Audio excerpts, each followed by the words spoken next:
السلام عليكم ورحمة الله وبركاته.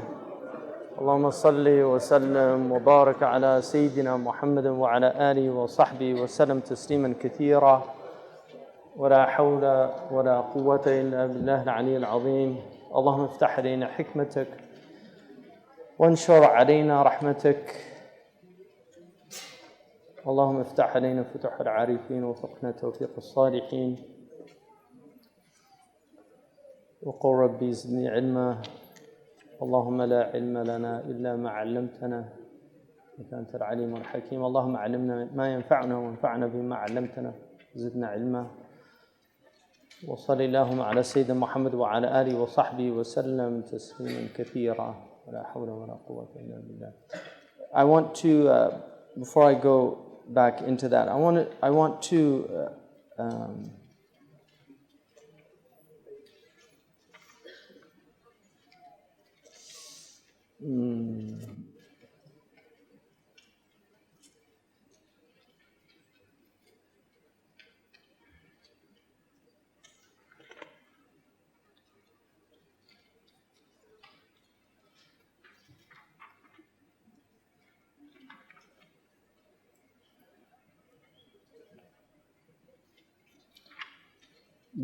one of the biggest problems in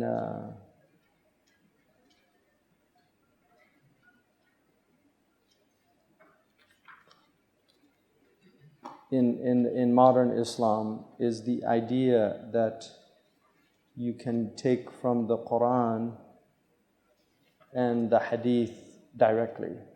And so I want to clarify that, because yesterday I was talking about naskh, and that's a huge subject, and a lot of misunderstanding come from it. But what I wanted to clarify was the obligation of going through the ulama, and again, not just the ulama, but really the great ulama, and they have been clearly identified. There are ones that are agreed upon, and then there's ones that are not agreed upon. An agreed upon scholar would be somebody like Abu Hamid al-Ghazali, Fakhruddin al-Razi. Obviously the early period, the four imams, people like, and then each one, according to al-Isfarayini, each one has his area of expertise that he's known for. So, for instance, in Usul al-Fiqh, Imam al-Ghazali is probably, if not the greatest, certainly one of the greatest of the Usuli scholars in the history of Islam. And then in tafsir, somebody like Imam Tabari or Imam al-Qurtubi or Qadi Abu Bakr ibn al-Arabi, or from the Hanafi school, somebody like Imam al-Tahawi in fiqh. And then in hadith, Ibn Battal or Qadi Iyad or Ibn Hajar al-Asqalani or Imam al-Aini. These are agreed upon imams because their books are used. Even, for instance, Zamakhshari, despite the fact that he is a Mu'tazili in his Aqidah, in other words, he was a rationalist in his Aqidah, his tafsir al-Kashaf, which is largely a rhetorical tafsir, is almost by consensus considered the finest piece of scholarship in that area. And even in Imam Maqari's book on Aqidah, his matan on Aqidah, he mentions, about the Kashaf, that use the Kashaf but recognize there's a few deviant positions in it, like in Surah At-Takwir, where he says the Prophet ﷺ, Allamahu shadid al-quwa, he says that the Prophet is less than Jibreel because the teacher is Jibreel and the student is the Prophet ﷺ. That's a Mu'tazilite position, it's not a Sunni position. But the point is that he was recognized as having imama, as having leadership in that area of language. So his books in language are brilliant. Then you have the ulama that you'll find differences of opinion about, like Ibn Taymiyyah,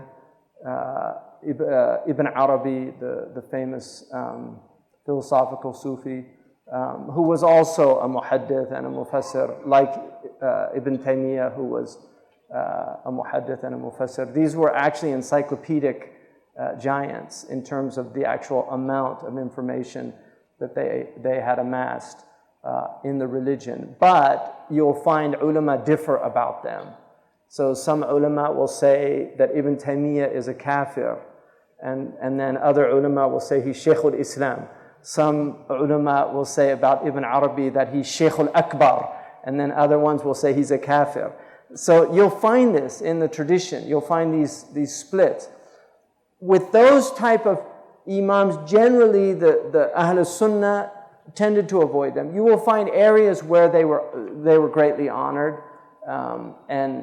but overall their books were not read a lot. Now, in the case of Ibn Arabi, I think he did have quite a following in the Ottoman tradition, and certainly in Syria he had a lot of followers, and in Iran, oddly enough, the Iranians honor him largely through Al-Qashani's work, because the Irfani tradition that's there uses him. So my point being is that you're going to find the imams that people differ about, and then you'll find the ones. Now, Abu Hamid, to be fair, there was some difference early on. There were ulama that rejected him, like Imam al-Maziri and Abu Bakr al-Tartushi, Sidi al-Harazim. The ummah pretty much agreed upon his imamah. They called him Hujjat al-Islam, the proof of Islam. And so the idea now, because you have groups that attack him, historically he was not attacked. He was really honored in the community. Some people considered him weak in hadith, and towards the end of his life he started reading hadith quite assiduously. But prior to that, he was more known for his fiqh and for his tasawwuf. So his tazkiyah, which is the ihya. And he's considered a mujaddid by, the ulama, as far as I can tell, they're pretty much agreed upon that he was the mujaddid of that period of time that he lived in, and his effects still go on. And so my point being that you will find differences of opinion. And those that are agreed upon, they also are under the microscope. So not all of their opinions are taken. And over time, they'll look back and scholars will say, well, he was wrong here, he was wrong there. So it's not like everybody, just because they reach that level, that they're not open to criticism. They are, and they will be criticized. Some of their opinions will be challenged by later scholars. During their lifetime, generally, the ulama say, they call them, Imam al-Qarafi mentioned, I think, that the fuqaha were like tuyus ala zariba. They're like goats fighting over the garbage heap.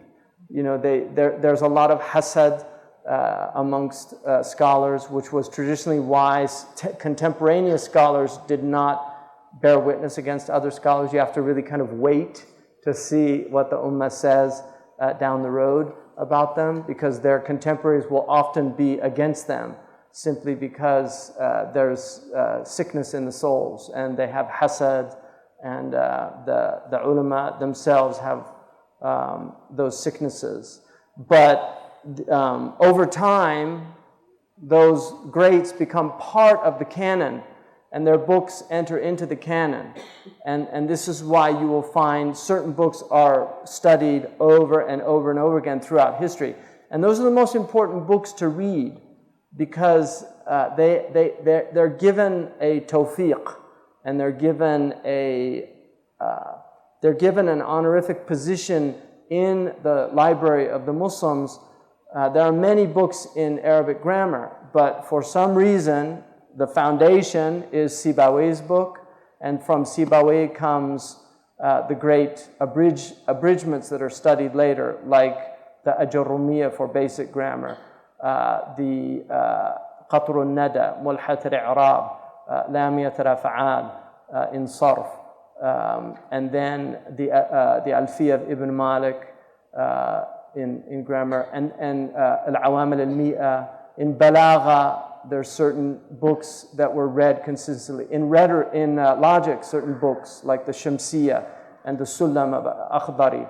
For some reason, they just spread all over the Ummah, which was nice because when somebody like Ibn Arabi, to use as an example, somebody like Ibn Arabi, who was trained in Andalusia, and most of his shuyukh were in Andalusia, he comes to Konya, and he ends up giving khutbah and teaching and marrying in the culture here. His son-in-law, Sadruddin al-Qunawi, was one of the great muhaddithin of that time. Al-Ajluni said that Ibn Arabi was considered a thiqa in hadith during his time. So his hadith were sound. The point being is that you could have somebody from a completely different culture in Spain come to Turkey and they fit right in with the ulama. It's really something stunning about the Islamic civilization. And so if you go, for instance, I studied largely with Mauritanians, but the books that I studied, when I meet people from the Deoband Madrasa, they studied a lot of the same books because they're in the same tradition. And even if they aren't the same books, the subject matter is so similar that we know the same technical vocabulary and we can communicate about these things. Because usul al-fiqh, it differs a little bit in the Hanafi as opposed to the Shafi'i or the Maliki usuli tradition. There's some differences in the mustalahat, but overall, it's very similar. And so, what's happened in the modern period, and this in essence is a kind of Protestant impulse, which is the idea of going back to the original sources, of bypassing tradition, of going back to the Quran and the Sunnah. And this is a kind of chant that modern Muslims have. Now, part of the problem with that is the Quran and the Sunnah are in language. And language, by its very nature, has the problem of ambiguity, all language. I can use a term and you can understand one thing and I mean something very different from it. And so this is a problem. And this is why defining terms was so important in our tradition. There's a whole slew of literature which is called al-ta'rifat, al-hudud wa-ta'rifat, the tradition of definitions and terms. I mean, there's so many books on this subject. One of the most famous is Al-Jurjani or Ibn Fawrak. But these books were foundational books because there are words that are used that you have to understand them if you're going to understand the Hadith or the Quran and the books of the scholars. So learning these things was very important, and that's the basis of communication. Is that we're speaking the same language. If our language differs, then our communication is going to break down.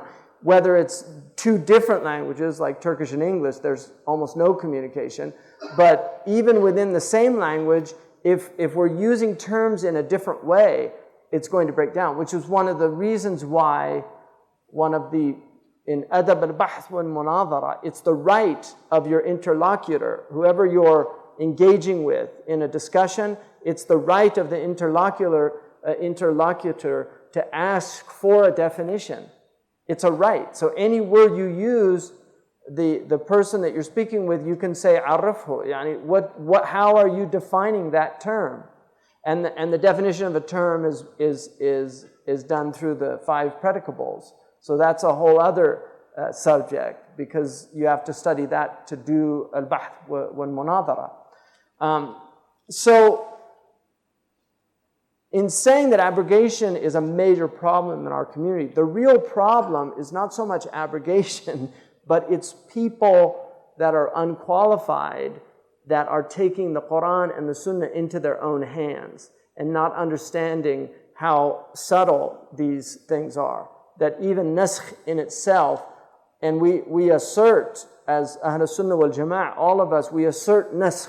It's part of our tradition to believe in abrogation. It's one of the things that the Jews and the Christians differed about, because the Christian tradition, the New Testament, abrogates a lot of the Old Testament. And the Jews rejected the idea of abrogation. One of the things about the Quran is it comes as a muhaymin.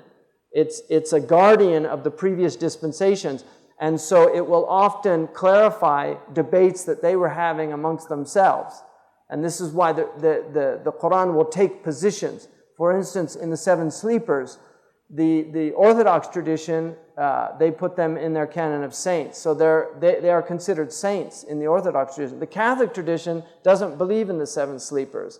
They say that it's an apocryphal tradition and it doesn't have validity. The Quran sides with the Orthodox tradition on that issue, and basically argues that the Catholics made a mistake on that one. They missed them. So this is the abrogation is asserted in the religion, but the meaning of abrogation and the idea somehow that abrogation can completely nullify verses in the Quran, this is where you're going to get the khilafat. Some see the abrogation as a takhsis, that you khassis, that it's really making specific things that are general, or that the tadarruj of a hukam. So, for instance, in wine, in the alcohol, it's not so much naskh as tadarruj, that the Quran is taking people by degrees, going from a society that imbibes a lot of alcohol to a society that's free of alcohol. And instead of doing it all at once, it does it over a period of time. So each of those verses, it relates to a specific time period. So these are the issues. But the point of, Ayatul Sayf, which is in Tawbah and also the verse in Surah Muhammad, that to argue that these verses have abrogated all of the Meccan verses is completely insane.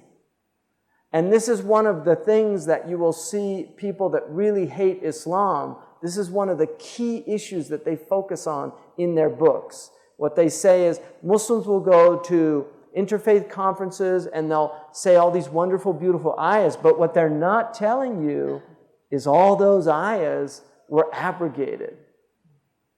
This is a very common motif in anti-Muslim writing.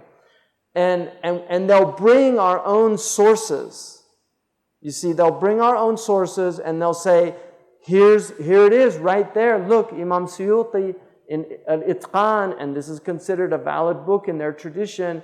In the Al-Itqan, he says all these verses have been abrogated, and the Quran itself says that مَا نَنْسَخْ مِنْ آيَةٍ وَنُنْسِيهَا نَأْتِي بِمِثْلِهَا بِخَيْرٍ مِنْهَا أَوْ مِثْلِهَا. We don't abrogate an ayah or cause it to be forgotten, except that we bring better than it or its like. And then Allah is saying this is a demonstration of His qudra. Right? So they'll use these arguments. And Muslims, unfortunately, we have to be more aware of our own tradition in that way to be able to defend ourselves. Because the ahkam that were revealed in Mecca, these are universal. This is universal virtue. And to say that these are abrogated is to argue for the abrogation of makarim al-akhlaq, which many of our scholars have said, including Tabari, including in earliest tafsirs, this is mentioned. But in relation to power, the Prophet ﷺ is powerless in Mecca, and he has power in Medina. وَلَا حَوْلَ وَلَا قُوَّةَ إِلَّا بِاللَّهِ. I mean, these terms are tricky terms, because they're people love these, modern people love these power. It's all about power. And our tradition is a tradition of divestment of power. But God gives power and enables people to do things. In reality, the power is His alone. But He does enable people to do things. This is the istita'a. And so there are people over other people in this world, and they have power over them. They can exploit them. When you're in power, a certain set of rules applies to you that does not apply when you're not in power. And a lot of the problems that come with abrogation relate to this fundamental problem that for an average Muslim, all those Meccan verses should apply to him. But for a government, you don't forgive people if they wrong other people. But if you're wronged yourself, it's a high thing to do to forgive other people. And the Prophet always forgave unless it was a haqq of Allah. In his personal haqq, he always forgave people. He forgave the woman who poisoned him. And that's warada, the sunnah, that he forgave her in his haqq. If there is a qisas in that situation, it was because of the sahabi that died from the poison, according to the ulama. But in terms of his haqq, he forgave her. And there are many examples of that. And in the end, if you take anything that's harsh in the Quran, you have to relate it to the Prophet, وَلَوْ كُنْتَ فَضًّا غَلِيظَ الْقَلْبِ فَبِمَا رَحْمَةٍ مِّنَ اللَّهِ لِنْتَ لَهُمْ. It's a mercy from Allah that you were made gentle. His nature was gentle. Right? And had you been, low here is حرف امتناع and امتناع. It's impossible. وَلَوْ كُنْتَ فَضًّا غَلِيظَ الْقَلْبِ لَانْفَضُّوا مِنْ حَوْلِكَ. They would have dispersed from your presence. Like people that flee. If you see people fleeing from people claiming to follow the Prophet, just know for certain that they're not following the Prophet.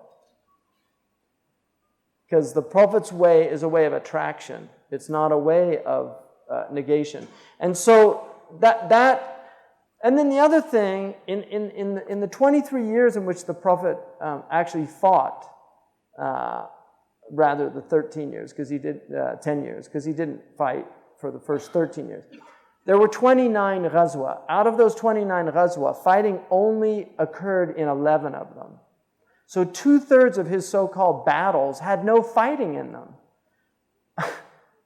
I mean, had he been, hashahu sallallahu alayhi wa sallam, this bloodthirsty character that they describe in the West, then we would have had battles fighting in all his battles, and we would have had all this bloodshed.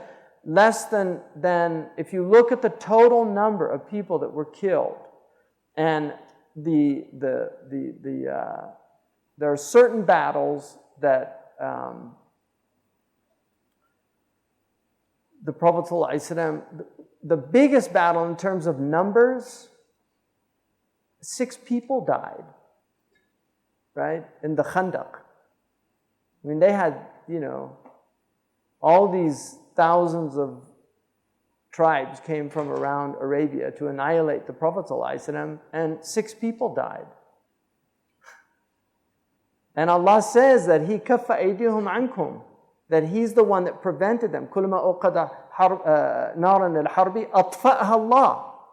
That they tried to start the flames of war, and Allah put those flames out. Right?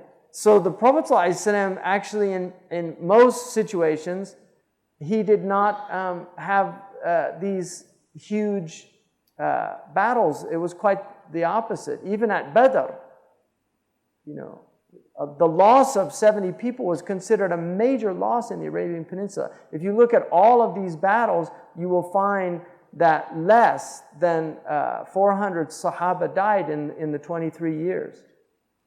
That happens in one day today. And the Bani Qurayza, the so-called massacre of the Jews, I think that all needs to be restudied. One of the major sources for that was Rifa' al-Quradi, somebody from Bani Qurayza. Imam Malik didn't accept a lot of the opinions about that. He didn't accept Ibn Ishaq's narrations. Ali Barakat wrote a book of very solid history, arguing that the grossly exaggerated. If you read the descriptions of, it's anywhere from 400 to 1,000 Jews being killed, and Ali's doing the whole thing. It's just, a lot of it just does not ring true. And this is part of the problem with those early sources, is that, and this is Ibn Khaldun's principle, that you have to look intelligently at history, even seerah and the hadith literature about some of these narrations. And that's not in any way ta'an fi turathina, because I have great respect for the rigor of our muhaddithun, and I do accept the whole classical Sunni preservation of hadith. I am in no way a revisionist in that way.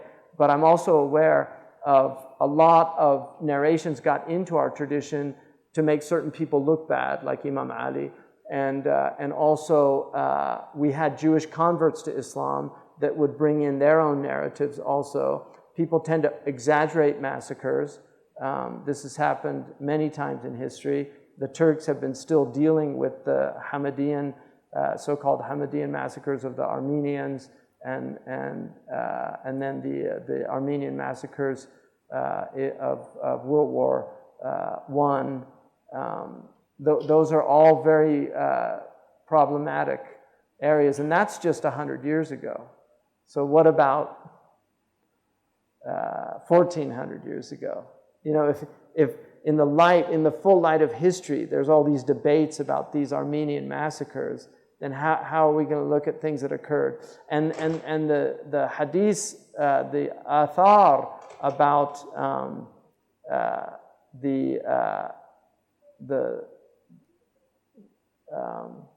you know, 3,000 Muslims going up against 30,000 Romans.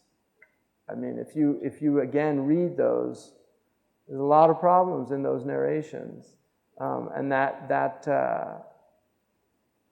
anyway. So my point of all that is that we have to assert, our Prophet ﷺ's, that the 13 years in Mecca are not nullified. They're not null and void, because if that was true, they have no meaning. You know, the Prophet's behavior has no meaning if Allah just abrogates it and says it has no meaning. It has to have meaning, and it has to be meaningful to us. And what's interesting to me about the Quran is it really gives two possibilities. Because it's a bridge between the Mosaic tradition and the Jesuit tradition. It's got these interesting of forgiving and redressing through justice. It gives both options to people. The Quran says you can have your justice if you want, but know the standard that you judge in this world, you're going to be judged in the next world. It's better to forgive. The Quran will always say that. It's better to forgive. It's better to overlook. You know, لَا تَكُ فِي ضَيْقٍ مِّمَّا يَمْكُرُونَ. Don't get caught up in, don't feel constricted about this. This is good for you. There's a reason why this is happening to you. You know, be patient. This is what the Quran is saying. But then it says, if you want your justice, you can have it. If you read Surah Ash-Shura, it's almost like a debate between the self about forgiveness and redressing wrongs, and forgiveness and redressing wrongs. It's like an internal conflict between people. And so it's very important for Muslims to, this idea that people can read the Quran and take directly from the Quran is one of the most dangerous ideas in our community, because it will lead to a complete fragmentation of our religious tradition, which is already happening, but it will happen even more. If you go to America, there are so many different denominations. Every street corner in some places in America has a different church, and people go to different houses of worship. Why? Because they all interpret the Bible differently. So the Baptists interpret it differently from the Methodists, and the Methodists from the Episcopalians, and the Episcopalians from the Anabaptists, and the Anabaptists from the Pentecostals, and the Pentecostals from the Holy Rollers, and on and on and on. And and then you have the little funny ones where there's a preacher and his family, because he's the only one on the planet that really understands the Bible. I mean, you really literally have churches like that. And this is what happens when you allow a complete lack of regulation of sacred scripture. And so what this tradition is really about is maintaining a type of regulatory mechanism on sacred scripture so that not everybody can say what they think it means. You have to be qualified to do that. And that qualification takes many years of rigorous training that also has to be accentuated by a brilliance. So it's one thing to have the training. I mean, I've been undergoing this thing for a long time. I don't have the qualifications necessary to be one of those imams, and I'm very aware of that. I know my limitations. I'm not stupid or deluded about that. I mean, there are people that think they can do that, but it's not like that. And if you spend any time with somebody like Sheikh Abdullah bin Bayya, you will know how far you are from just what the necessary prerequisites are. And academic scholarship is very different from classical Islamic scholarship. I mean, the idea of a Western academic having knowledge of no. I mean, just knowing the 10 qira'at was a sine qua non. Right? To know the 10 variants of the Quran. And there are different, there tathabbatu in Surah Al-Hujurat, there's a variant tathabbatu and tabayyanu. It's written exactly the same way without the dots, but there are two qira'at. One is tathabbatu and one is tabayyanu, and they mean different things. And there's a reason why they mean something different. And so the person has to understand what the difference is between tathabbut and tabayyun in a khabar. In ja'akum fasiqun bi khabarin fatathabbatu, aw fatabayyanu. And you have to do both, and that's why they're both there. So I just want to go through to drive this home. I know I'm belaboring it now, but Ibn al-Jawzi, who was a little earlier than, but not much.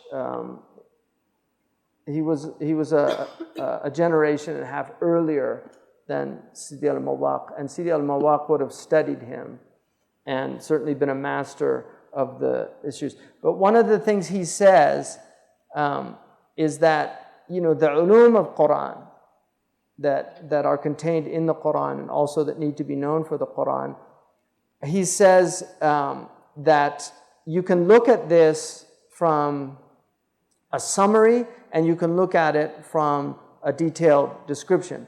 The summary of it, he says, أما على الجملة فاعلم أن المقصود بالقرآن دعوة الخلق إلى عبادة الله وإلى الدخول في دين الله ثم إن هذا المقصد يقتضي أمرين لا بد منهما وإليهما ترجع معاني القرآن كله أو معاني القرآن كله. أحدهما بيان العبادة التي دعي الخلق إليها، والآخر ذكر بواعث تبعثهم على الدخول فيها وتقودهم إليها. فأما العبادة فتنقسم إلى نوعين وهما أصول العقائد وأحكام الأعمال، وأما البواعث عليها فأمران وهما الترغيب والترهيب. So this is the jumla of the Quran. He says, know that the whole purpose of this Quran is an invitation of creation to worship their Creator and to enter into a covenant with Him, a deen with Him, a transaction. So that's the maqsood of the Quran. That's the intention of the Quran. He just summarized for you the whole purpose of the Quran. It is an invitation to the creation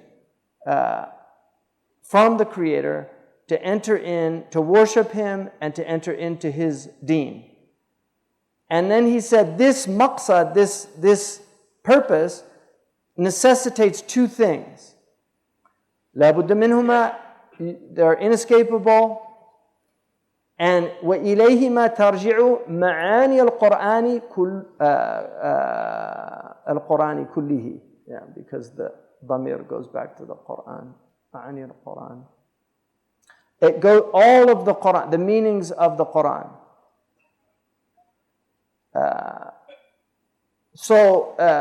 The entire Quran, it goes back to the ma'ani, to these two things. One of them is to clarify what that the ibadah is, that creation is being called to. What is the ibadah? And the second is what are the incentives that would incentivize somebody to go into that relationship and to drive them to it.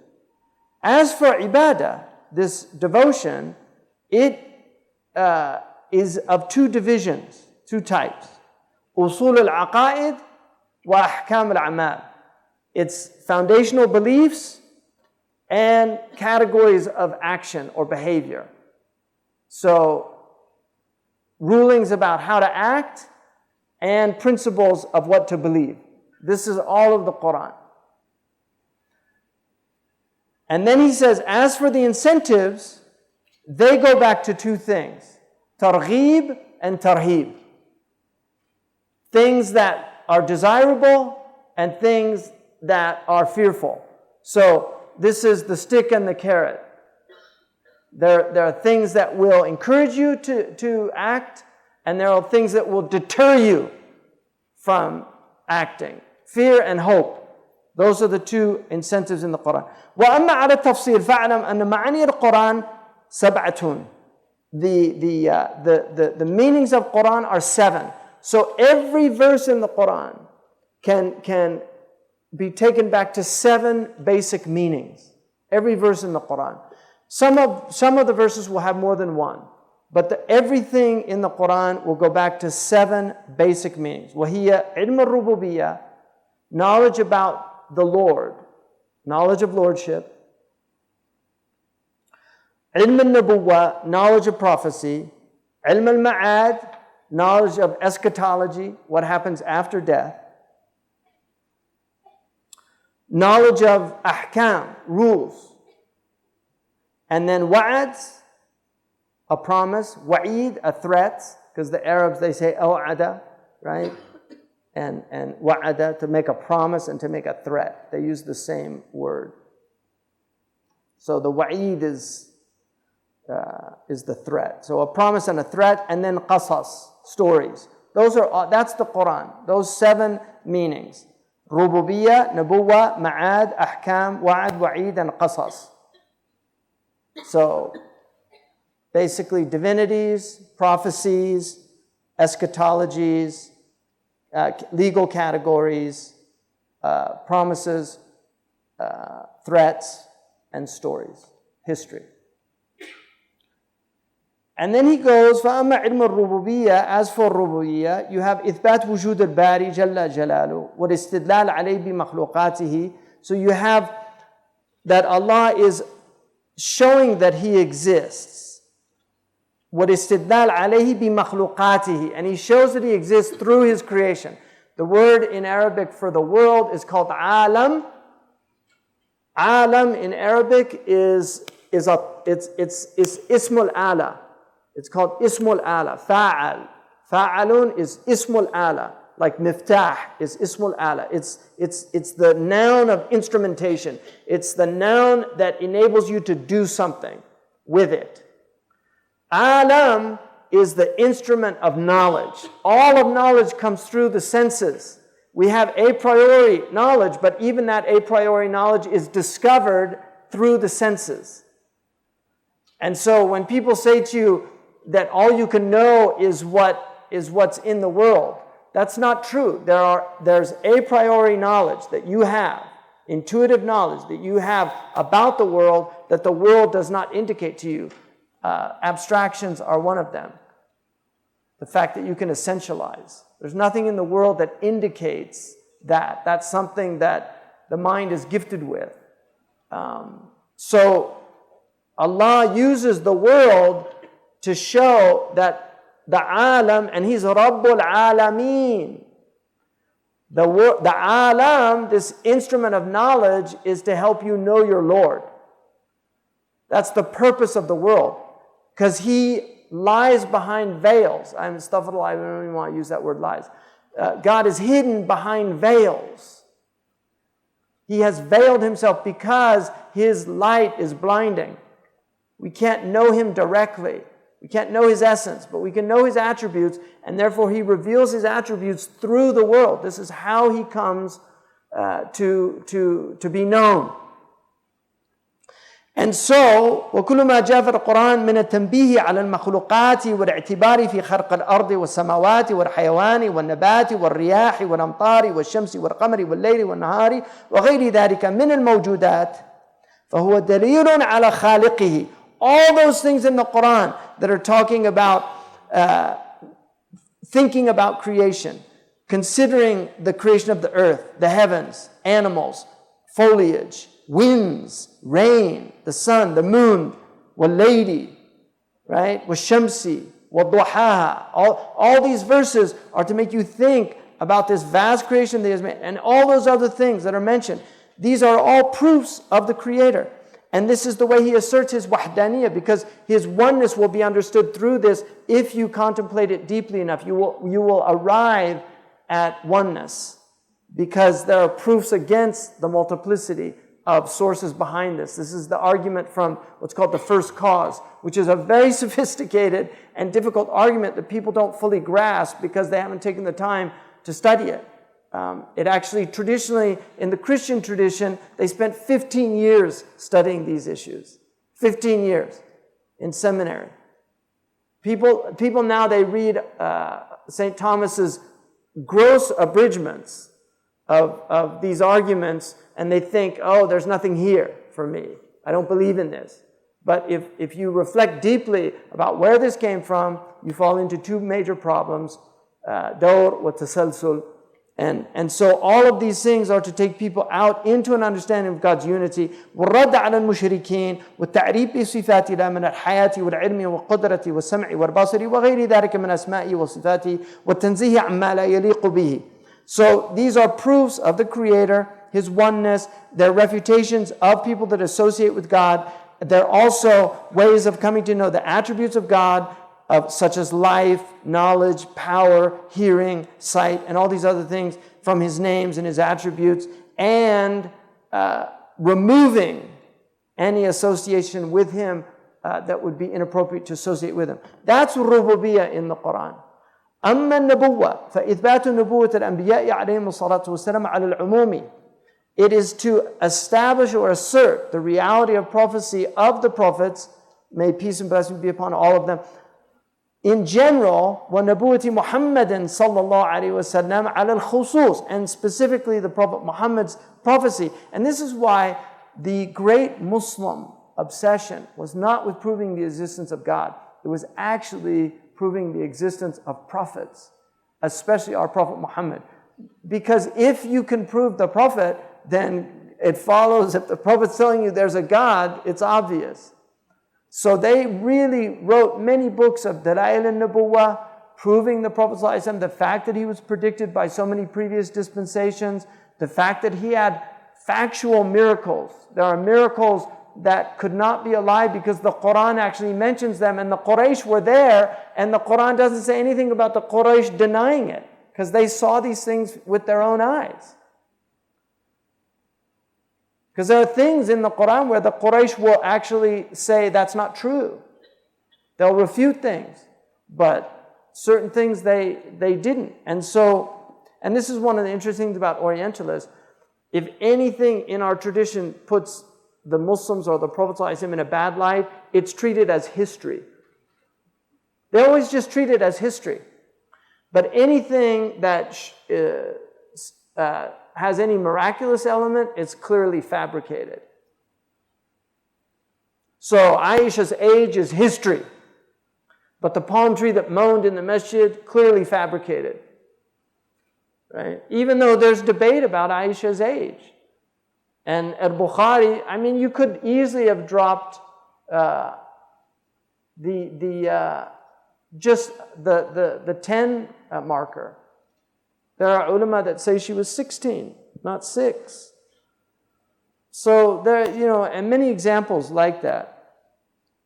And then part of that is that الكتب التي أنزلها الله عليهم ووجود الملائكة الذين كان منهم وسائط بين الله وبينهم والرد على من كفر بشيء من ذلك وينخرط في سلك هذا ما ورد في القرآن من تأنيس النبي صلى الله عليه وسلم وكراماته والثناء عليه وسائر الأنبياء صلى الله عليه وعليهم أجمعين. And so also the fact that they are a means between God and between His creation. and there's refutations against those who disbelieve.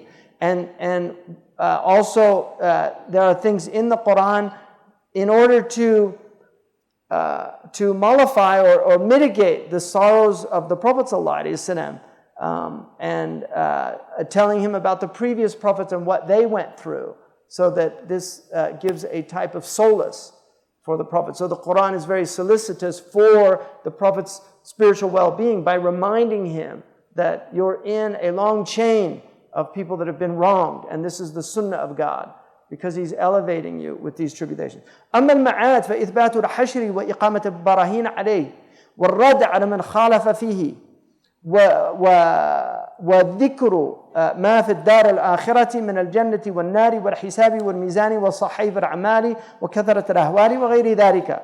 And also the ma'ad, which is eschatology, proving the existence of the hashar, that we will all be brought together and after we die, and establishing proofs against those who differ from that, about the afterlife, and about Jannah and Nar, about paradise and hell, and about the reckoning, and about the mizan, the actual scales in which actions are weighted, about the deeds, the book of deeds that you have, and also all of the terrifying aspects of that day. All of that is in the ma'ad in the Quran.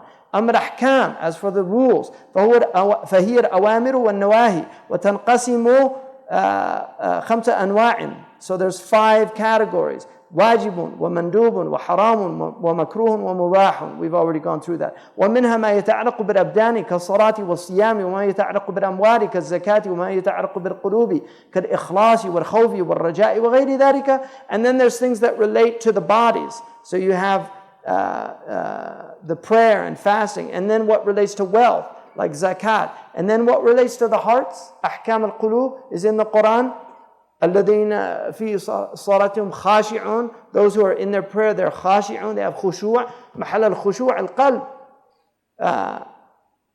So ikhlas, sincerity.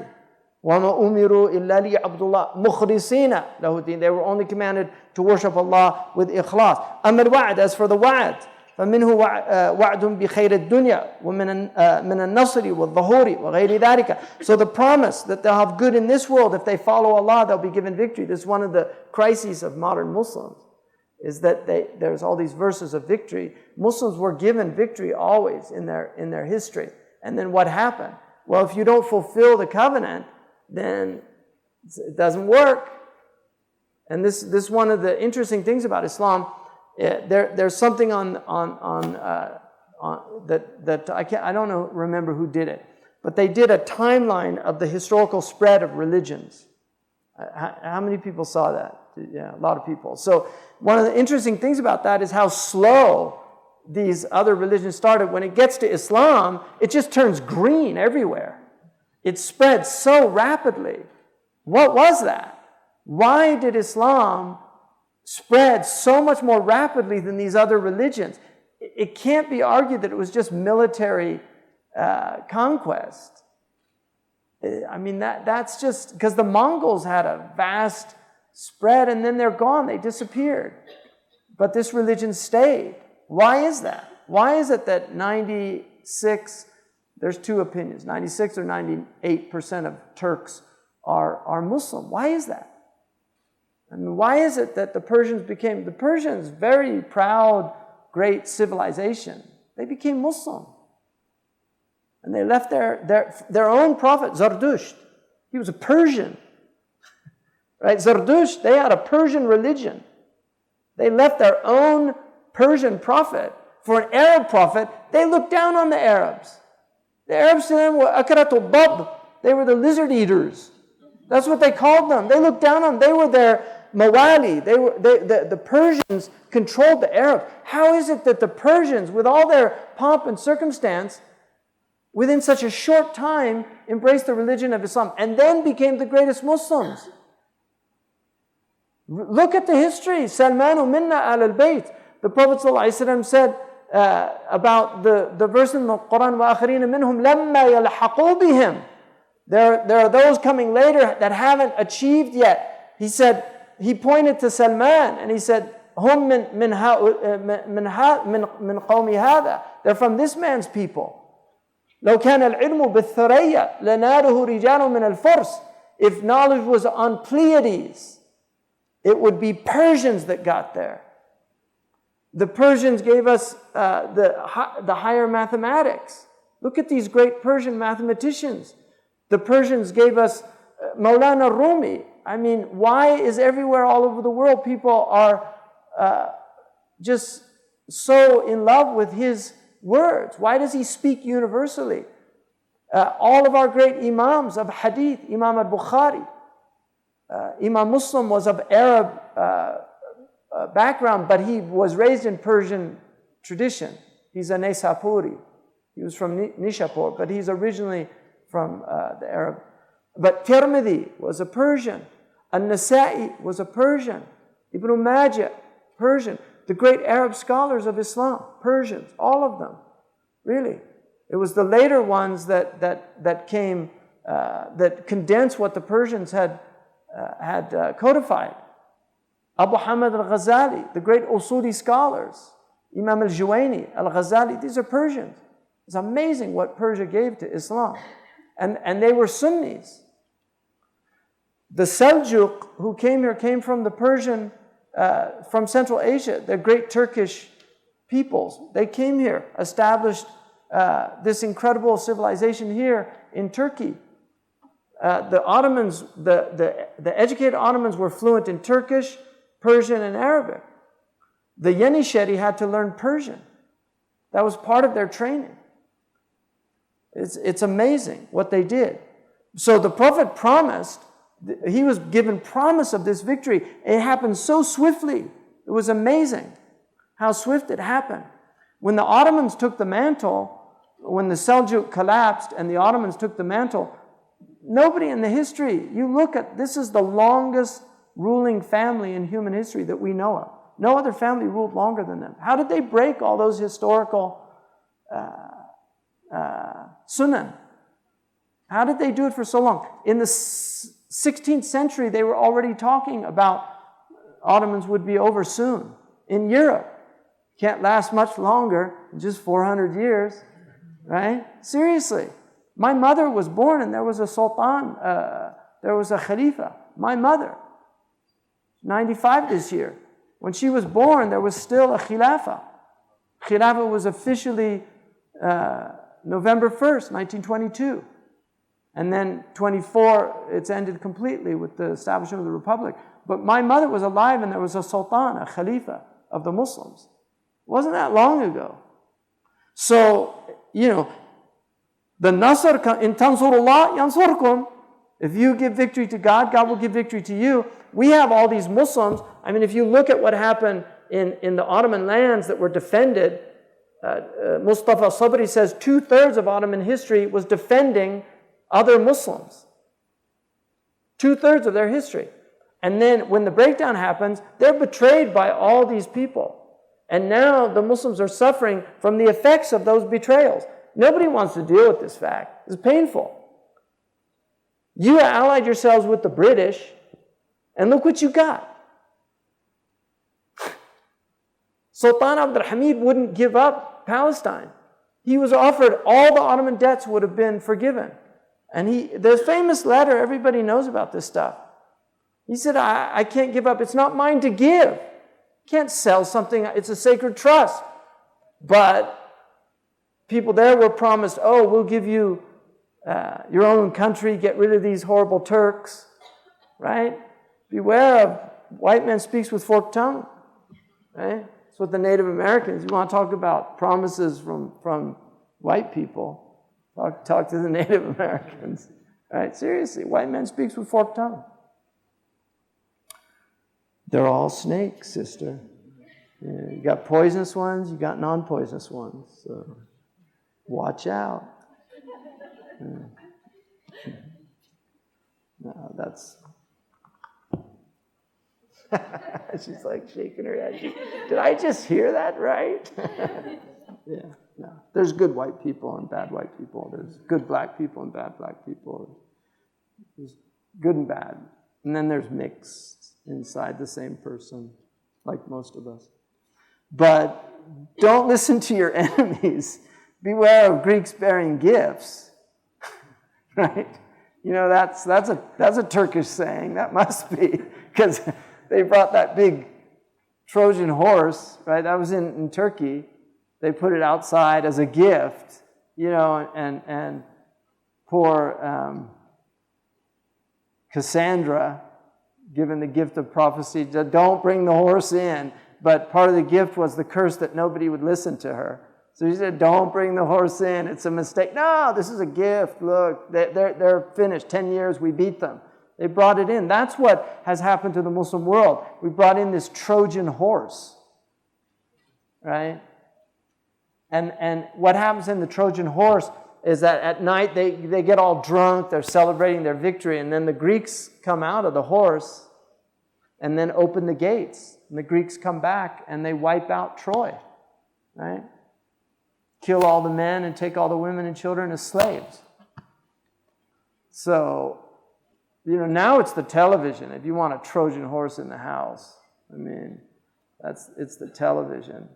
Let me entertain you. I mean, you tell me one human being that if some creepy-looking stranger knocked on the door and said, you know, can I sit with your kids for a couple hours? I'd like to entertain them. What would that person in that house do? Seriously, what would they would slam the door, call the police or something. You know, there's some pedophile outside my house, wants to sit with my children. But people plop their children in front of televisions with perfect strangers. You know, I looked up a Facebook of a Disney cartoonist. Like when I was doing my research on Disney, I literally decided, hey, they probably have Facebook. I went to one of these guys' Facebook, and I swear to God, in his little, like, what do you do for work or whatever, he said, defiler of children. That's what he put as his occupation, defiler of children. At least he was honest, you know.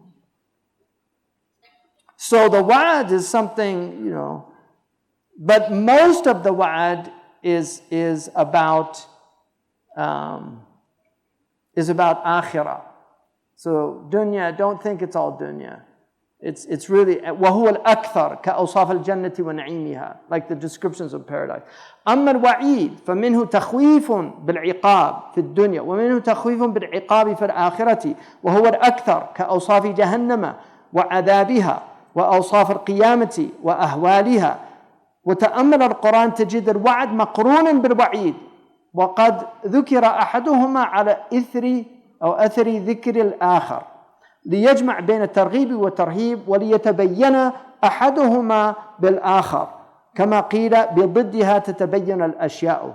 So he says, as for the threat, it is to frighten people about punishment in this world if you do bad things, like لا تقربوا الزنا إنه كان فاحشة وساء السبيل. Don't go near fornication. It's a bad thing. It leads to AIDS and syphilis and gonorrhea and all these horrible things. In dunya, there's a iqab in dunya. The Prophet ﷺ said, مَا ظَهَرَتْ فَاحِشَةٌ فِي قَوْمٍ إِلَّا أُصِيبَتْ بِأَمْرَاضٍ لَمْ تَكُنْ فِي أَسْلَافِهِمْ. No sexual deviancy will manifest in a people except they will be afflicted by diseases that their ancestors didn't know about. So that's one of the punishments of zina. You're warned. And if you don't follow that wa'id, then accept the consequences in dunya before akhirah.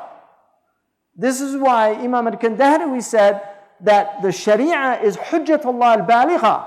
It's the clear proof of Allah. It's His hujjah. Because if you go against the prohibitions in the Quran, you will have horrible things happen to you. The Prophet said, don't go against your rulers. The Quran says, beware of disobeying the Prophet. You will be afflicted by civil strife and great painful chastisement. So if you go against your ruler and then all this horrible stuff happens, and why is this happening? قُلْ هُوَ مِنْ عِنْدِ أَنفُسِكُمْ. Say it's from your own souls. You were told not to do something. And then the Quran says, beware of fitnas. اتقوا فتنة لا تصيبن الذين ظلموا منكم خاصة. Beware of fitna, of tribulations, calamities, civil strife, civil war. It has a lot of meanings. Beware of fitna that doesn't just afflict the innocent among you, the guilty among you. In other words, ta'um al-adab. The fitna afflicts everybody. And the Mufassirun say, if fitna only afflicted the unjust amongst people, there would be no reason to do amr bil ma'ruf and nahi anil munkar. There's no reason to enjoin right or forbid evil because he's going to get his, just wait. But when you see people doing openly sinful things, oppression, and all these things outwardly, or sexual profligacy and these things, then you start thinking, if I don't condemn this, this is going to afflict me. So you're actually protecting yourself. Self-preservation is the first instinct. You're protecting yourself. And this is why the harm principle, John Stuart Mill's harm principle, doesn't work for Muslims. Because he has no metaphysical concept of harm. We have a metaphysical concept of harm. That if we allow these types of deviancies to manifest in a civilization or a culture, and we don't condemn it, then it's going to afflict all of us. We'll get the diseases that their sinfulness is accruing. They'll start afflicting our innocent people through blood transfusion or through other means. This is a reality. And it's not hatred towards those things. It's recognition of what these things mean to a culture and a civilization. They're dangerous things. And history shows that this is true. That's why the Quran is 1/3 sacred history. Look at the rise of people and look at their fall. They rise when they obey and stay within these limits, and they fall when they disobey and begin to transgress these boundaries that have been set for them for their own preservation. These are for their own good. وَأَمَّا الْقَصَصِ. As for the, and then he says, you will always find تَأَمَّلَ الْقُرْآنِ. Reflect on the Quran. تَجِدَ الْوَعْدِ مَقْرُونًا بِالْوَعِيدِ. You will always see in the Quran, if there's a promise, a threat follows. If there's a threat, a promise follows. That Allah's, it's fear and hope. I've told this story before, but I was literally, I wasn't in the bar, but I was in a hotel that had one of those open sitting areas, and you could buy drinks or coffee. And this guy was drinking a Heineken beer and reading a translation of the Quran, which struck me as so odd. And I just said to him, he was sitting across from me, I said, how are you finding, I was in a suit and, no indication outwardly that I was Muslim. I said, how are you finding that book? And he looked at me, he said, this is a very interesting book. I said, really? He said, yeah. I said, how'd you come about reading it? He said, well, I'm doing business in the Gulf, and I thought, I should know something about their beliefs, and so I wanted to read, and I've been reading it. And he said, this book makes a lot of sense. And then he said, it's very interesting because, it's always like it scares me, but then it kind of relieves my fears. It's got this, it creates this tension. And I said, wow, you got that on the first reading? That's pretty impressive. So, Amma al-Qasas. And then he says, in order to join targhib and tarhib together, the both, fear and hope. لِيَتَبَيَّنَ أَحَدُهُمَا بِالْآخَرِ. So you can understand one in light of the other, as it's said by the Arabs, بِضِدِّهَا تَتَمَيَّزَ الْأَشْيَاء or تَتَبَيَّنَ الْأَشْيَاء. By opposites, things are known. You know the night because of day. If it was always night, we wouldn't really have a word for that. It would just be, reality. You wouldn't say, oh, it's nighttime. You just say, أما القصص فهو ذكر أخبار الأنبياء المتقدمين وغيرهم. As for the qasas, this is making mention of the prophets and the ancients. كقصة أصحاب الكهف, like the people of the Kahf, وذي القرنين, and the two-horned one. فإن قيل ما الحكمة في تكرار قصص الأنبياء في القرآن. What's the wisdom in repeating these stories? فالجواب من ثلاثة أوجه. It has three aspects, this hikmah. The first, الأول أنه ربما ذكر في سورة من أخبار الأنبياء ما لم ذكر في سورة من أخبار الأنبياء ما لم يذكره في سورة أخرى. So he might mention something in one surah about the Anbiya that he doesn't mention in another surah. وفي كل واحدة منهما فائدة زائدة على الأخرى. So there's always a benefit in that. Like for instance, in one verse about Musa, when he throws the staff down, it's a hayya tasa'a, hayyatun tasa'a. It's a hayya. In another one, it's a thu'ban. Now, a hayya is a small snake. A thu'ban is a large snake. So what is it, a thu'ban or a hayya? The Mufassirun said it was very large in its size, but very fast, because large snakes are very slow. Like a python is incredibly slow if you watch it. But it was large but fast. So it had the physical size of a thu'ban, but it had the speed of a snake.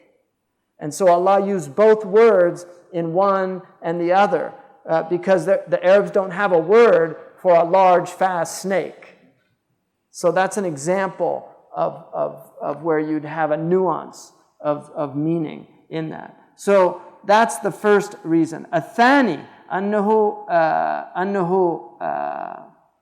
ذكرت أخبار الأنبياء في مواضع على طريقة الإطناب وفي مواضع على طريقة الإيجاز لتظهر فصاحة القرآن أو لتظهر فصاحة القرآن في الطريقتين.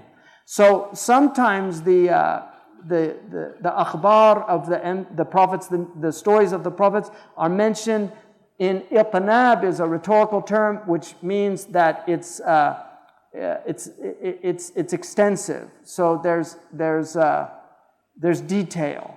So itnab is a device in rhetoric where you'll use more than you actually need to convey the meaning, but there's benefit in it. So for instance, when Musa is asked what's in his hand, Ma tilka bi yaminika ya Musa, what's in your right hand, Musa gives a litany of things. He could have just said, Hiya asaya, this is my stick. But he said, I rely on it, I use it to gather my goats, and I have other benefits in it. He could have just said it's asaya, but he didn't. That's called imbisat in rhetoric. So that's a type of iltanab where you want to extend the conversation. Because you're so happy to be speaking, so you just want to add more just to keep the conversation going, because it might end. And then the other one is called ijaz, which is brevity. It's very precise language.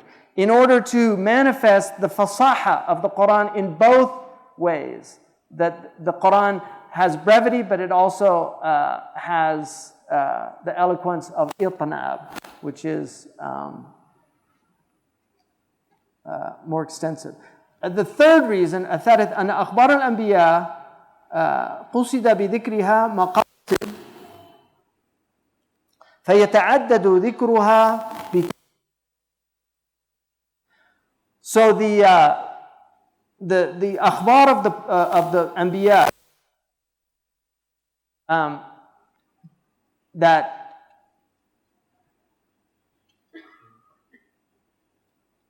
that what's intended by them are different aims. So يتعدد ذكرها بتعدد تلك المقاصد. So the mentioning of them multiplies with the multiple intents and purposes of the stories. فمن المقاصد بها إثبات نبوة الأنبياء. Among those aims is to establish the prophecy of the prophets. المتقدمين بذكر ما جرى على أيديهم من المعجزات. So, for instance, the ancients, by mentioning the miracles that happened at their hands, وذكر إهلاك من كذبهم بأنواع من الإهلاك, and also mentioning how those who denied their truth were perished in different types of destruction, like floods and winds and other things. ومنها إثبات النبوة لمحمد صلى الله عليه وسلم لإخباره بتلك الأخبار من غير تعلم من أحد وإلى ذلك الإشارة بقوله تعالى ما كنت تعلمها أنت ولا قومك من قبل هذا. So in Surah Hud, Allah says you didn't know this or your people before this. Like, so where did you get this information? Because you didn't know it. ومنها إثبات الوحدانية. ألا ترى أنه لما ذكر إهلاك الأمم الكافرة قال فما أغنت عنهم آلهتهم. Right? So their gods didn't help them. Right? ومنها الاعتبار في قدرة الله وشدة عقابه لمن كفر.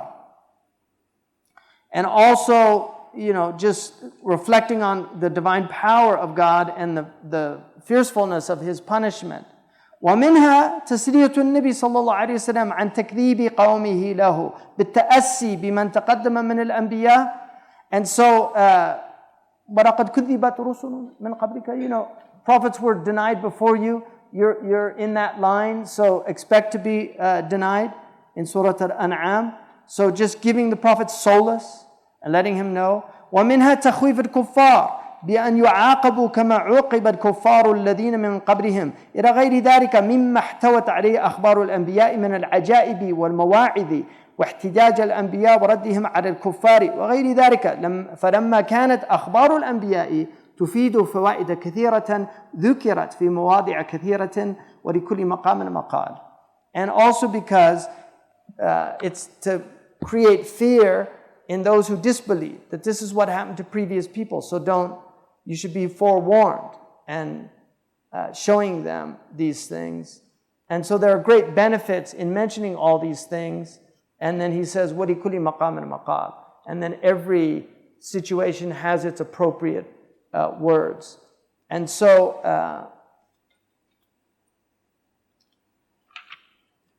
in conclusion,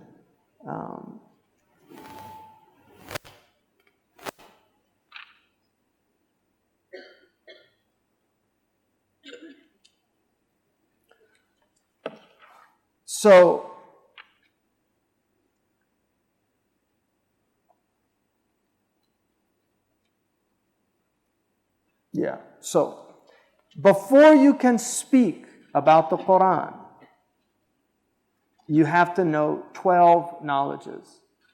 And this is really the whole point of this. اعلم أن الكلام على القرآن يستدعي الكلام في 12 فنا من العلوم. To speak about the Quran, you need to have mastered 12 sciences. التفسير. Tafsir is knowing what's been said about the Quran before. Because you have to know, if the Prophet said something, it's definitive. The Prophet rarely gives tafsir of Quran. Because had he said what it meant, it wouldn't leave us any room for interpretation. So he left it open to his ummah. His life is a tafsir of the Quran. But he didn't actually say what things meant in the Quran. And the Sahaba rarely asked him because, one, it was revealed in their tongue and they tended to understand it. Two, they understood that Allah did not like a lot of questions because it would open the door to a lot of problems. Al-Qira'at. So you have to know the Qira'at because there are different Qira'at. There are 7 of the dominant Qira'ats, like Nafi', which was Malik's Qira'ah, Asim, which was the Qira'ah of Abi Hanifa, Kasa'i, Hamza, Abu Amr. These are the Muqri'un. And then you have the 3 that are considered by the vast majority, they call Aqalul Rajih, that they're mutawatir also, that come after them. So knowing the qira'at. And then the ahkam, you have to know fiqh. So if somebody says, they're a mufassir, but they're not a faqih, then you're in big trouble. Like somebody says, don't ask me about fiqh, but ask me about the Quran. It's a problem. Because you have to be a faqih to speak about the Quran. And then the ahkam, so the ahkam. The naskh, you have to know abrogating verses, and you have to know the debates about that. Some of them say that there are, like Suyuti mentions 20 that are agreed upon. Imam Kandahlawi in Fawz al-Kabir mentions 5 of those, and then he gives ta'wil of the other ones. And that's not including, because they recognize Ayatul Sayf. Those are verses other than Ayatul Sayf. Like in Muzammil, Allah says, قُمَ اللَّيْلِ إِلَّا قَلِيلًا. And then later on in the same verse, same surah, Allah says, فَقْرَأُ مَا تَيَسَّرَ مِنَ الْقُرْآنِ. He gives a tahajjud was wajib for the Prophet, but he didn't have to do it almost the whole night. That was takhfif, removed from him. And there are other examples, like if you're going to speak to the Prophet in najwa, قَدِّمُوا بَيْنِ يَدَيْ نَجْوَاكُمْ in Warsh, sadaqah. So give sadaqah before you speak to the Prophet. That was a amr, and they had to do that. Then ashfaqtum, right? It's too hard for you to do that. So that got removed. That's naskh in the same. Many of the naskh, you'll see it immediately after in the Quran. So though you have to know what's abrogated, what's not, what's mukhtalaf fi, right? That's very important in the Quran. And then you have to know hadith. So, because the Quran, the majority of scholars say that the Quran, the hadith, right, changes rulings in the Quran, yuqayyid or yukhassas. So they're in usul al-fiqh, you have to know what the hadith says about that. And then the mutawatir, according to the majority, can actually abrogate a verse of the Quran. And then you have so hadith is very important. Then you have to learn hadith. The mustalahat is one thing. You also, ilm al-rijal is another thing. And then sharh al-matan. So ilm al-hadith takes years to master on its own. And then you have to know the qasas al-anbiya. This is a whole genre of Islamic tradition, like Ibn Kathir's great work on that, qasas al-anbiya. In that chapter, their Daniel is in qasas al-anbiya. The Samuel, right, they call Samuel, is in there because Samuel's mentioned in the Quran not by name, but he's actually mentioned in the Quran because he's the Nabi from Bani Israel that's not mentioned when he appoints the king for Bani Israel. So you have to know the qasas al-anbiya because that relates to the Quran. And then tasawwuf, he puts that as one of the sciences that you should know before because the Quran is for tazkiyah. قَدْ أَفْلَحَ مَنْ زَكَّاهَا, right? Why did Allah send the Prophet, right? هُوَ الَّذِي بَعَثَ فِي الْأُمِّيِّينَ رَسُولًا يَتْلُو عَلَيْهِمْ آيَاتِهِ وَيُزَكِّيهِمْ.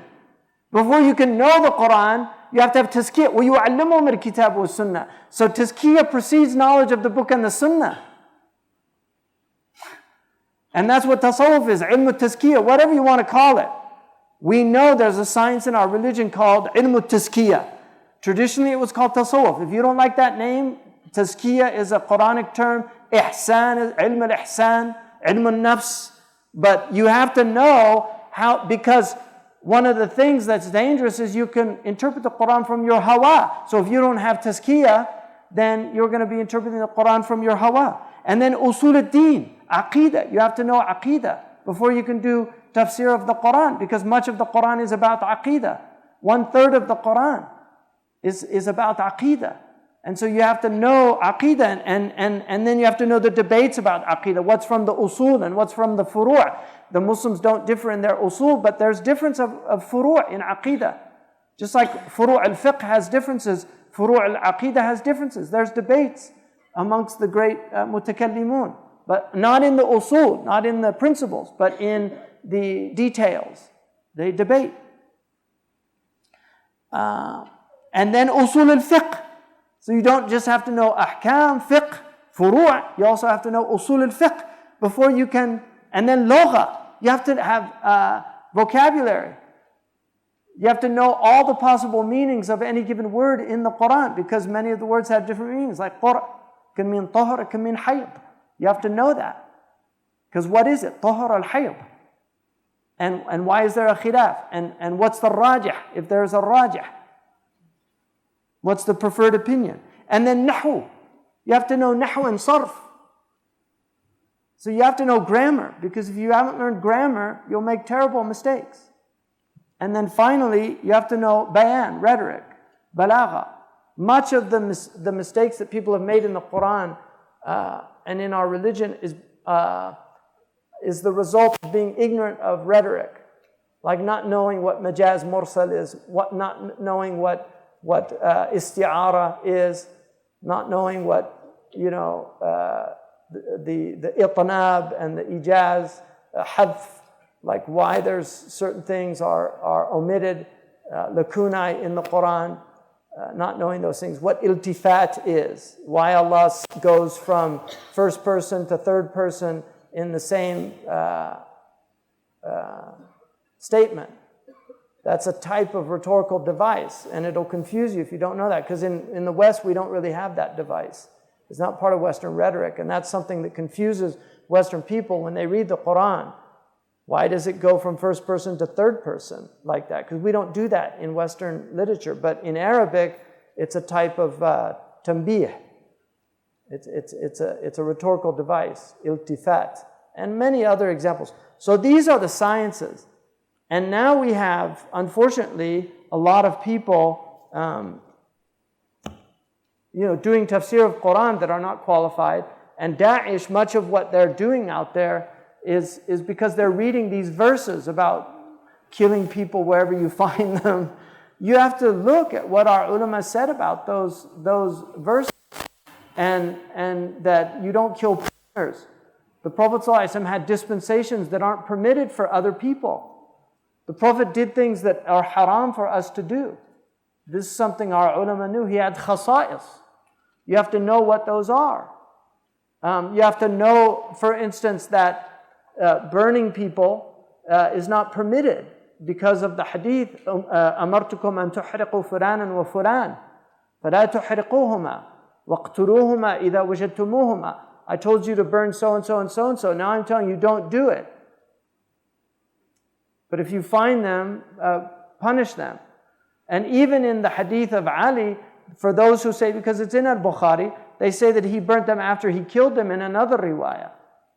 So burning people alive is prohibited in the Sharia. And I'm aware of the khilaf amongst the fuqaha, but Muslims have never used burning as a punishment historically.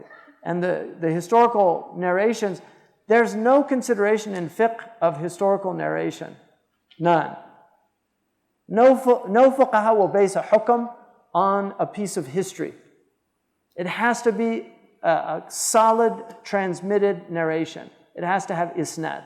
They don't base rulings on what Bidayah wa Nihaya says about some event, that Abu Bakr did this or that. If you don't have a sanad muttasil, la ta'na fi, if you don't have an unbroken chain that is unapproachable, then you can't make a legal ruling.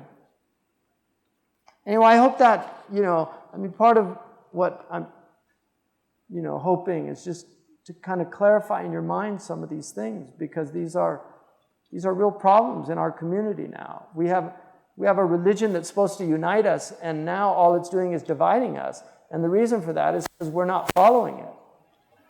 If we followed it in the recensions that have come to us from the learned masters of our tradition, we wouldn't have these debates. We wouldn't be split. And I have no authority in this religion. I make no claims and have no authority in this religion. I'm reading to you from people that have authority. I'm relating to you from people that have authority. That's the only authority that I have, if I have any, is that. But my personal opinion means nothing in the religion of God. Nothing. I have no opinion in the religion of God. I don't, because I don't have that maqam. That's a maqam, to have an opinion in the religion. Tahawiyya had that opinion. She had a maqam. She could make a statement about the religion. But it's a high maqam. Even in the few things that I've done, like cesarean moon births, those weren't my opinions. I was just relating what other people said. that I think are the best opinions. If I had an opinion, it was only to say that these are the dominant opinions, and they make the most sense. But that's the truth. So, look, you see, I didn't see this, right? In the Islamic tradition, where learning from a teacher is so emphasized, how can we know we are receiving the truth instead of that of the teacher's subjective opinion? Wallahi, I swear to God, I did not read that.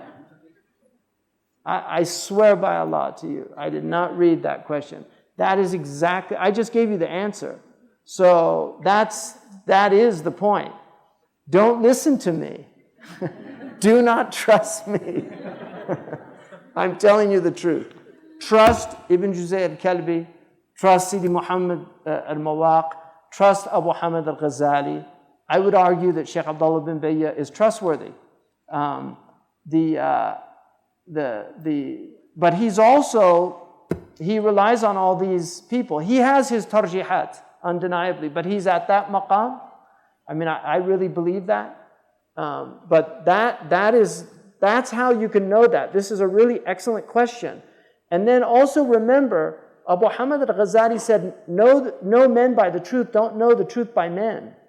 You know, that it's important to learn this religion so that you're not fooled by people. And when you have that criterion, you know, and there's red flags. The nice thing about our religion is that most people that are deviant will have red flags. And if you know how to see red flags, you know, they don't quote from the Asanid, you know, they're not in an Isnad tradition. That's a red flag. It really is. You know, and then you can ask them, who are your teachers? Who did you study with? I mean, if you have somebody, like I can ask Muhammad al-Sharif, he's here. You know, Sheikh Muhammad is Azhari, graduate from Al-Azhar. He spent many years studying at Al-Azhar. And I know what the muqarrarat at the Al-Azhar is, so I have a general idea of the things that he studied. But if he shows up in his hindab, you know, the Azhari jubba, and with an Azhari turban, and I don't know him, I can ask him, what's your name? I mean, he could be making some phony name, that's true, but generally, you know, I can literally make one phone call, or two maximum, and I'll know everything about him. I'll know if he was a good student at Al-Azhar, if he was a bad student. That's a fact. You know, it's not hard to determine who you know, where people come from and what their religion is. You know, if you you know, people that studied in Mauritania, I know, all I have to do is make one phone call, and I ask you about so-and-so.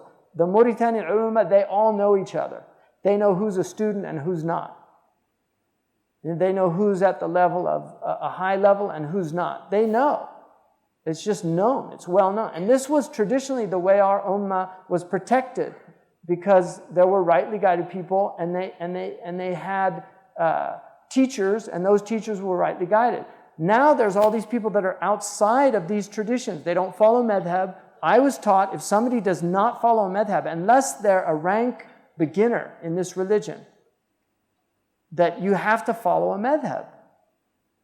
That's what I was taught. After 35 years of studying this religion, I'm absolutely convinced that without madhabs, this religion is a disaster. You have to have, and people say, oh, what, before the madhabs, that, you know, don't misunderstand that statement. You have to qualify everything now, because people will just latch on to that.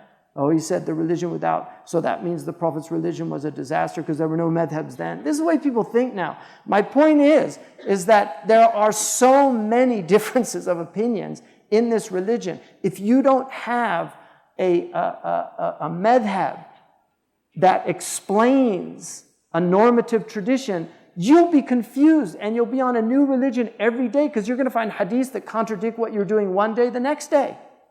These great scholars worked this out for us. We don't need to reinvent the wheel. Now, having said that, I would argue that in the mu'amalat, there is a lot of room for ijtihad now. There's a lot of room also for talfiq, for joining madhabs and things like that.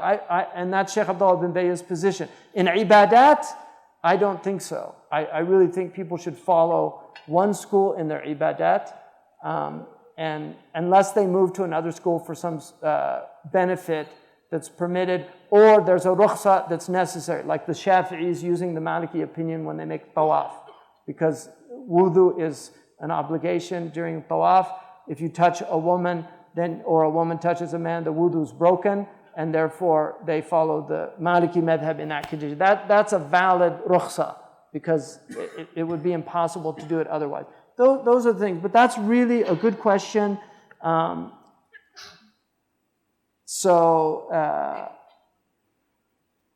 Don't we need to have a recourse to the sources? That's true, but that takes training. So you have to learn, like alhamdulillah, I mean, the level of my training, I can work with these books relatively well. My Arabic's good enough to read them and understand them. And so I can go to these sources and see for myself. That's a great blessing to be able to do that. But it takes time. It took me a long time to learn how to do that. Arabic is hard. It takes a while. It's easy hard. It really is. It's in some ways it's impossible because it's just so vast. But you can learn Arabic and you can learn to read. A lot of these books are written in a relatively, they're not difficult. The language is not that difficult. Some of the books are very complicated and need teachers. How should we understand the position of Mariya al-Qibtiyya in our time?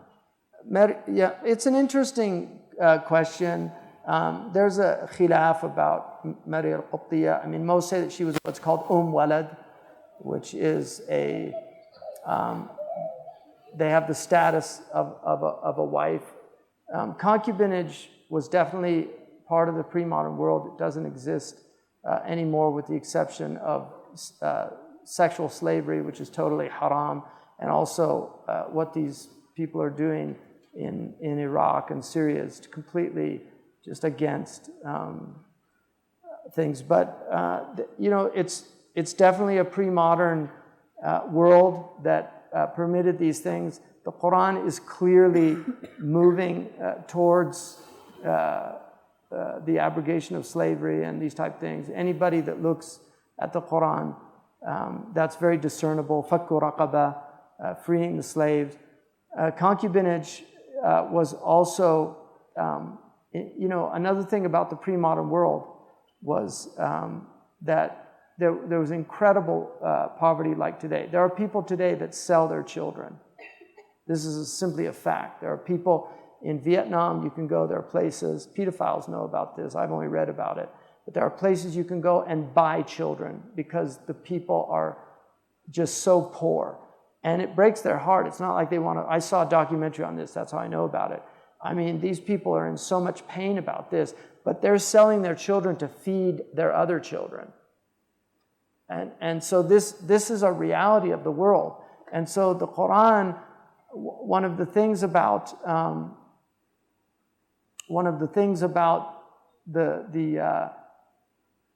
Quran is that it eliminated all sources of slavery except for war. That's the only source of slavery. It eliminated all sources. But it's important to know that Islam called it riq. It did not call it ubudiyya. And the Prophet said, "La taqulu abdi abdi, walakin qulu ghulami ghulami." Never say my slave, but rather say, my ward.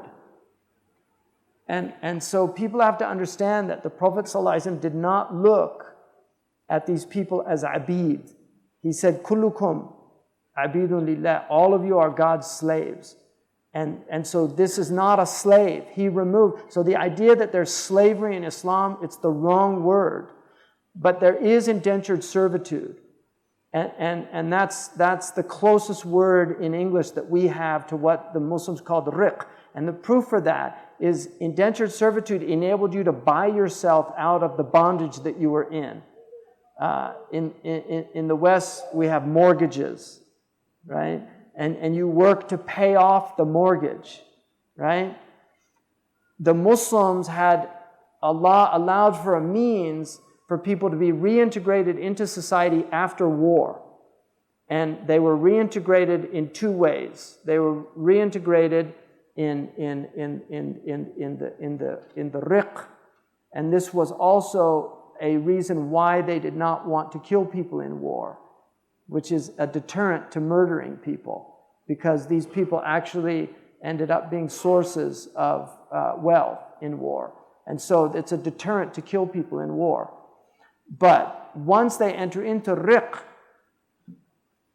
if they request to be freed, then they're given, and you can take even from zakat, the mukataba. The mukatab is somebody who's working to pay off and free himself. He can actually get zakat to do that.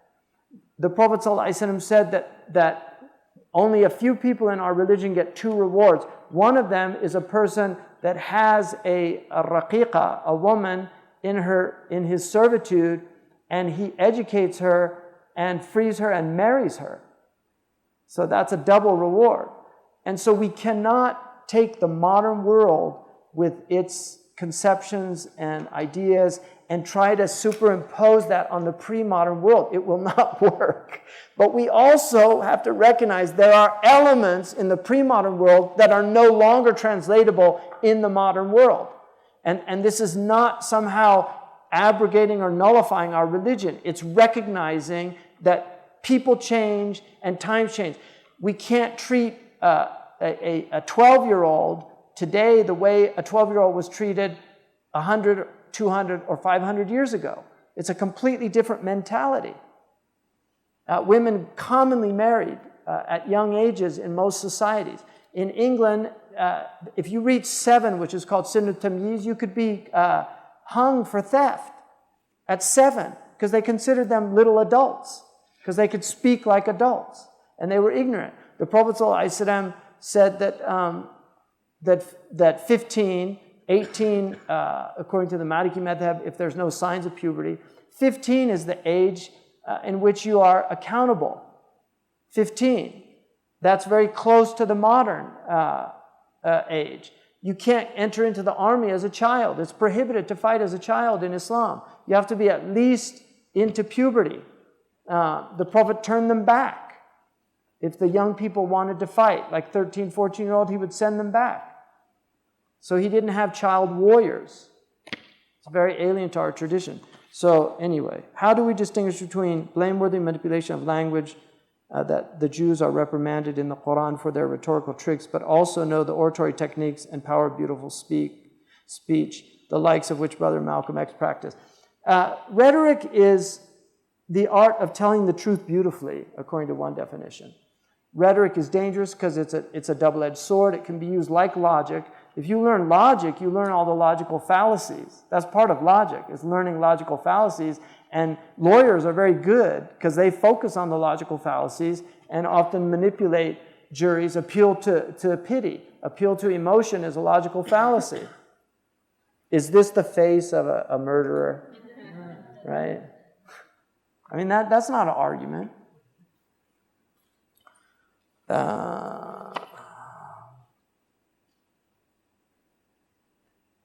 Can you respond to the Orientalist accusation asserting that Imam al-Ghazali was responsible for ending Muslim enterprise in astronomy, mathematics? Famous scientists of our time are putting this forward. Yeah, it's a total lie. It's one of the great slanders against Imam al-Ghazali. He himself was a great scientist. He had learned the sciences of his time. He was very adept at astronomy, at handasa. He actually, if you look in the Ihya, he uses handasa in more than one place, what we would call geometry today. Qadi Abu Bakr ibn al-Arabi, who was his student, was a master of astronomy.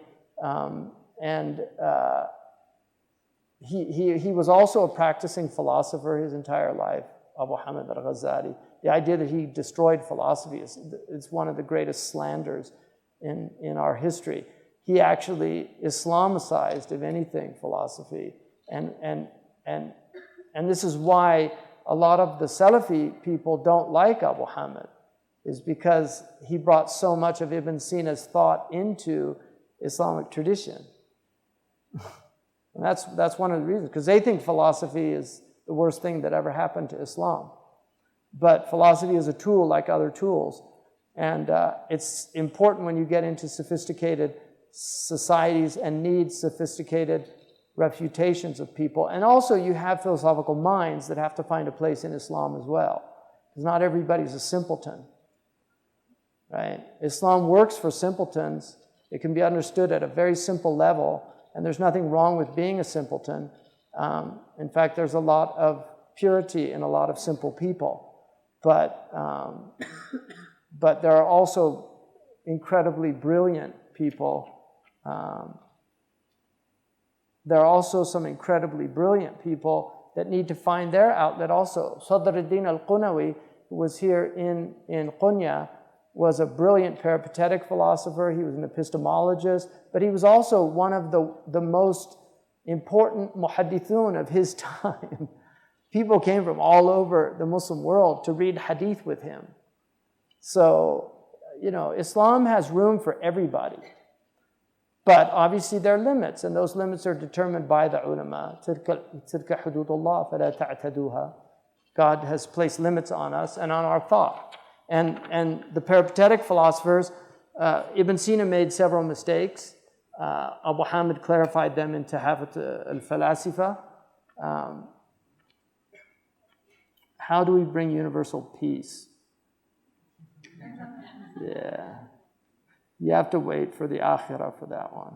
Unity, or at least a degree of tolerance. I mean, you're moving more towards, that's rational, like more towards tolerance. When you speak and refer to our past and present with terms like the Muslim world, Christendom, does this not bring with it the unavoidable tension and debate of truth claims between and within communities, Muslim versus non-Muslim, Muslim versus Muslim? When we have value different authorities, how do we all sing from the same ethical hymn sheet when different interpretations and opinions are consequently inevitable, which will subsequently have real and physical effects on the world we live in? How does the modern Muslim who posts the damaging effects of individual thought that was promoted by the Renaissance and Reformation period, is looking for identity, belonging, guidance, is lured by charismatic leaders who are not truly qualified, seek guidance in today's confused and uneducated world? It's curious to me. I don't know if whoever wrote this, this comes out of critical theory, and this is pretty much modern university education in a lot of places now. The idea of truth claim. We actually believe in truth claims. Modern people don't believe in truth claims. They believe in truth with a small case T, not a capital T. We actually believe in capital T truth. We do make truth claims. We do assert truth. We actually do believe that our religion's true. We believe that the prophets told the truth. We actually believe everything in the Quran is true. Hopefully we understand it correctly. One of my favorite quotes is from Muhammad al-Amin al-Shinqiti, who, when they asked him about the Americans getting to the moon, he said there's two possibilities. Either they're liars and the outward of the Quran is true, or they're telling the truth and we've misunderstood the Quran. So, simple as that. So there's always possibility for more than one interpretation. And in that way, truth sometimes can have a small case T. But the truth of Allah as our creator, and that there's a Yawm al-Qiyamah, these are capital T truths that we will not compromise on. And anybody that denies our creator, we believe, is a liar. In Arabic, a kadhab does not have to intend to be a liar. It's just somebody who's saying something that is not true. They're called kadhab. So whether they intend it or not is irrelevant. If you tell an untruth, you are a liar. And that's why the Prophet said it's enough to call a man a liar who reports everything he's heard. Whether or not they intended it, the fact that they're just, oh, I read on the internet. Did you hear that? You're just spreading lies. So, we do believe, but we're all human. Somebody today, I sat next to somebody, I really liked him. He's in the mayor's office, Turkish man, and he said, we need to think first and foremost of the ummah. And I agreed with him, but I also, for me, and I told him this, I said, my first criteria with people is human being. Like that's how I look at people. I wasn't always a Muslim. I think I was always a Muslim in that I loved the truth and I was always looking for the truth, but I was not always, quote unquote, I couldn't check that box. What religion are you?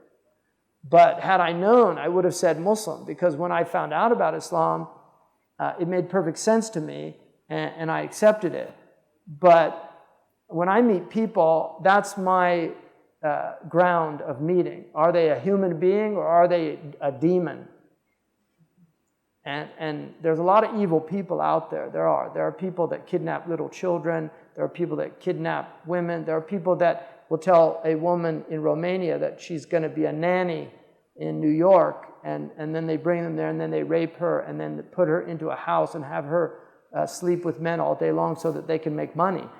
That's a demon to me. That's not a human being. Anybody that could do that is not a human being. And so for me, and he said, that's like Maulana Rumi. That's his view. I said, well, I like him a lot.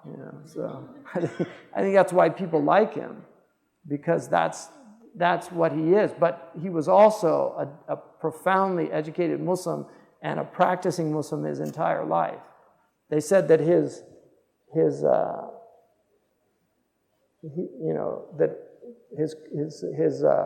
jubba was worn out from praying next to people so much. So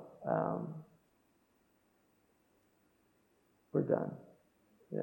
Subhanakallah wa bihamdika ashhadu an la ilaha illa anta astaghfiruka wa atubu ilayk. And by the end of this talk, I'm like yesterday, I was really couldn't even think straight. So, Ameen. Alhamdulillah. Allah yubarak fikum inshallah.